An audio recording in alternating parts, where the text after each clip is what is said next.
Welcome everyone, this is Alex for the Coaster Spot, and we're back at Six Flags Great Adventure on May 21st for our pre-Memorial Day park update. We're going to show you everything that's going on, operational things. We're also going to do a park update, our first ever, over at Hurricane Harbor, as yesterday was opening day, and we have some construction over there, so that should be fun. So let's see what's going on here. We haven't been here in about a month and a half. They've added a VIP check-in tour over here, and they've added the red carpet for Diamond Pass and members. Yeah, I like this. It's actually kind of cool. It's very cushy and squishy. Nice. I don't like the streamers. They look too car lot like, don't they? Yeah, they look cheap. This here, the last drop, the coaster merchandise store moved around the corner, and now in its place is going to be a Build-A-Bear workshop. Not quite open yet. I imagine it could be pretty soon though. Looks great. And the buildings just look fresh, which is nice. All right, we're gonna head over to Kingda Ka because today is its 18th birthday. On this day in 2005, it opened as the world's tallest roller coaster and has still maintained that title ever since. So I gotta take a ride on it.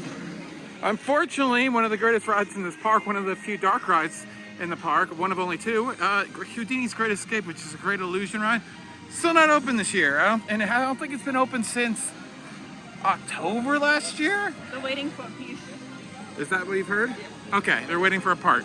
All right, I mean, it is one of only two in the United States, very prevalent in Europe as a Vekoma Madhouse, where, you know, it's a big illusion. But hopefully that opens up soon because it's a fun ride, especially in the summer because AC is good. It seems that they are making cotton candy on the spot. For years now, haven't they been farming it out? Yeah, like the pre-packaged stuff. So that's great to see. $9 for sugar, and not on the meal plan as a snack, unfortunately.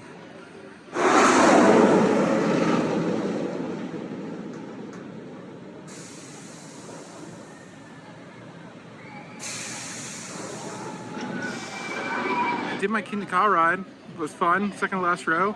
Pretty smooth, and 18 years of it breaking down. I got a rear station evac. So we should probably talk about El Toro, since I've heard nothing about it. I don't think anybody else knows anything really, but they are actively working on it today, on a Sunday. So that's good news. It seems like they're actually trying to get this open. Trains are on the track, I can see. You probably barely can see in the video, but we'll go and check it out. There are a few supports that have some ribbons on it. That could be because they needed to address some problems, more than likely. Definitely a ton of these ribbons all over the structure. I'm pretty sure they were not there a month ago. We got one train in the station and one train on storage.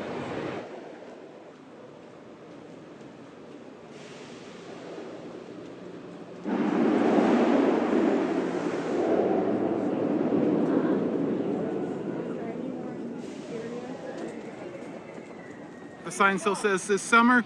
Literally, there is no information on when this could possibly open, and anything would be rumors and speculation. So I'm not going to do that because I'd rather have concrete facts here for my park updates. So stay tuned though. Like as soon as it's open, I'm running here as long as I am not out of town. They've changed it. Just a little guide here. You know, they had the wait time board already, I think.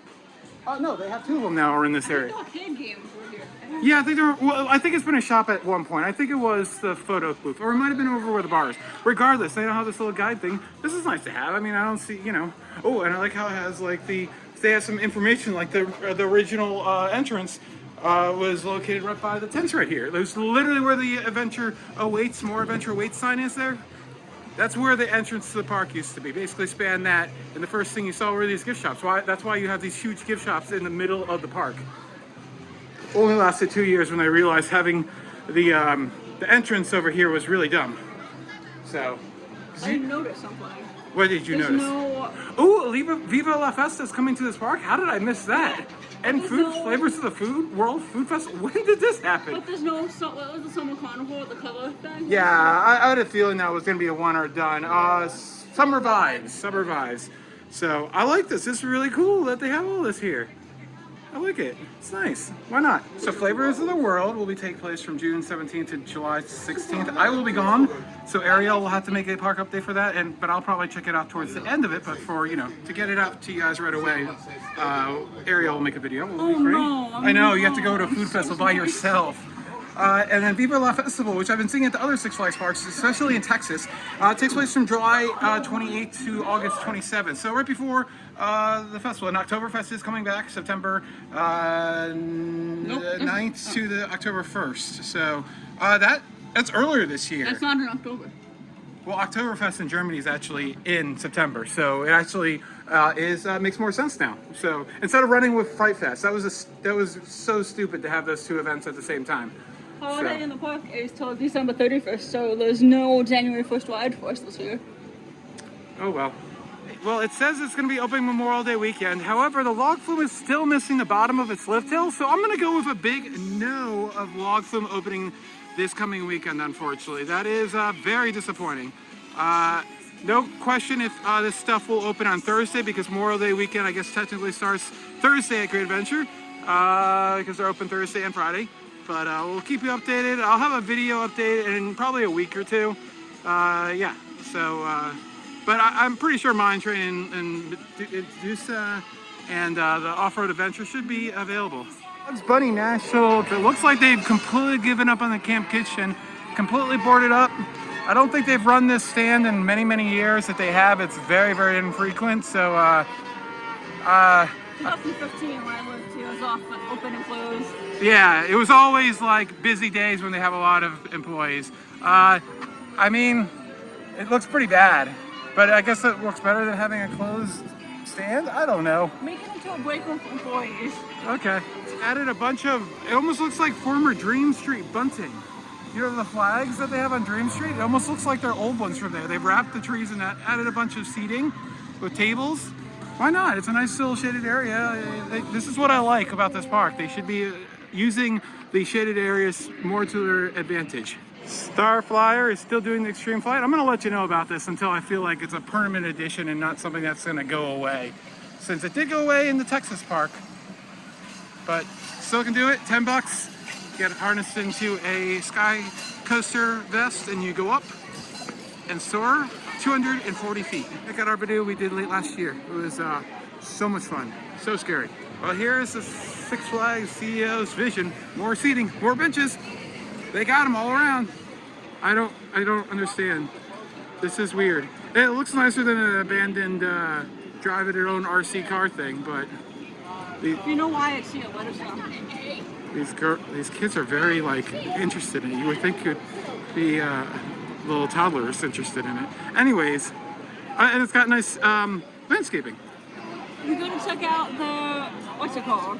Yes. We're at the Arboretum. They took my suggestion apparently, or it just made sense, and they added a few benches. Looks like about a half a dozen. And it looks nice in here still. I definitely will spend some time in here just relaxing this summer. Over in Junior Thrill Seekers, next to the Air Safari, they have seemed to have given up on the food stand over here. Yeah, when the kids area is really busy, usually it's got a huge line if it's open, but probably just not worth it to run it the small amount of times that it is financially viable.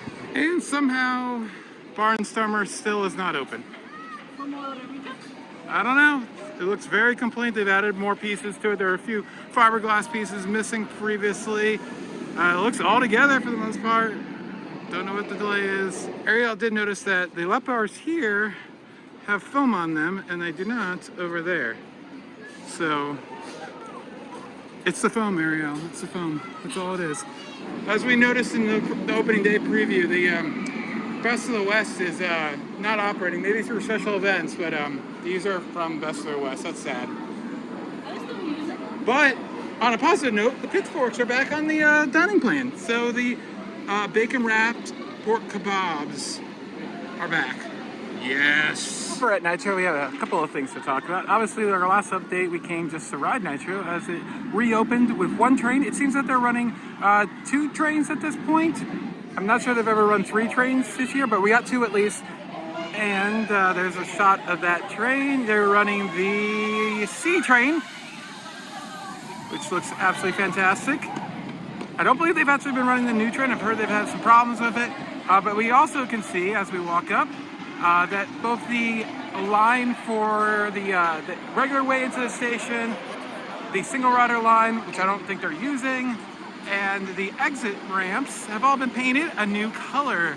These obviously used to be purple, and now they are a gray and a blue, which leads me to believe that this is most likely going to be the color of the supports and track. Of course, we won't find that out until the end of the year, but it's a good chance that that's what it's going to be. I think it looks good. I hated the purple, the pinks. And of course, Congo Rapids, we'll take a ride on Nitro and see how it's doing and if it looks like it's going to open this weekend. Single rider line is yet again closed. All right, rode in the A train, I think. What was it? And it was, it felt like the old train. They did a really good job with the repaint. You can tell that they're the old trains for a little few reasons. And then Congo Rapids is full. The boats are ready to go into the holding pond. They've never once flooded the course yet. Looks like they're doing a little bit of rehab to the station. They're working today actually, so there's a good chance it could open this weekend. But we'll see. All photo services in the park have been removed. Front of the gate and all the on-ride photos have been removed from the park all across the park. So you will no longer be able to get your on-ride photos.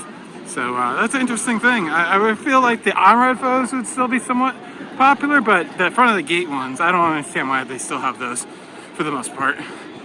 Did do Jersey Devil. It's running 3 trains when it could easily be running 4. The line really could support it. Use the skip line to do that. My benefits from my pass. Batman the Ride running 2 trains.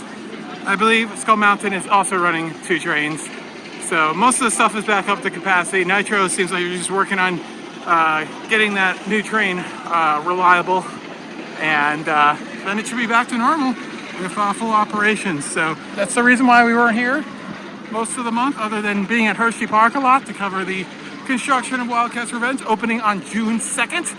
And I'm going to do the first rider event on May 29th, just in a few days. So yeah, check out that content because Hershey Park is where it's interesting right now. Not so much here. The old Santa's house was repainted. We showed that opening day, and now it's going to be Quick 6. Not sure what that's going to be. Like, no idea what that's going to be. I don't know. We'll let you know. Probably should be open pretty soon. Our next update. They've added these banners to the archway that was built last year for the Summer Vibes Festival. All the different logos. That's the original logo from 1974. That is the Great Adventure logo from the 90s. That's the Wild Safari logo as well from the 90s. That's the original logo for Hurricane Harbor, which has never changed, I don't believe. The current logo, and then the logo in the 80s, the rainbow one. That's cool. Presentation is more than it lacks a little bit, but yeah, nice to add something to this arch thing that they've kept around. So that's about it. I think Superman and Green Lantern are running 2 trains as well, so they're up to capacity. Just need some fine tuning around the park. It's great to be back. It feels a lot better than it did the opening few weeks. It was pretty rough this year, very rough this year. Oh, and the fountain's back. The ducky's gone. The fountain's back. Nice. I missed it. So we're gonna go over and do an update over at Hurricane Harbor because of the construction and just some operational. Show you what Hurricane Harbor looks like in the beginning of the season, which is usually limited availability. So it's a really nice day. I think it's gonna be nice to take a dip in a few of the slides. So we're gonna go over there and show you how much that new water playground has progressed. Oh, and they have walk-around characters. That's always fun. Yeah, love that. Treatment share is highly underrated. All right, thank you so much. This has been Alex for the Coaster Spot. We'll be back probably in about 2 weeks or so to see how things have gone after Memorial Day weekend.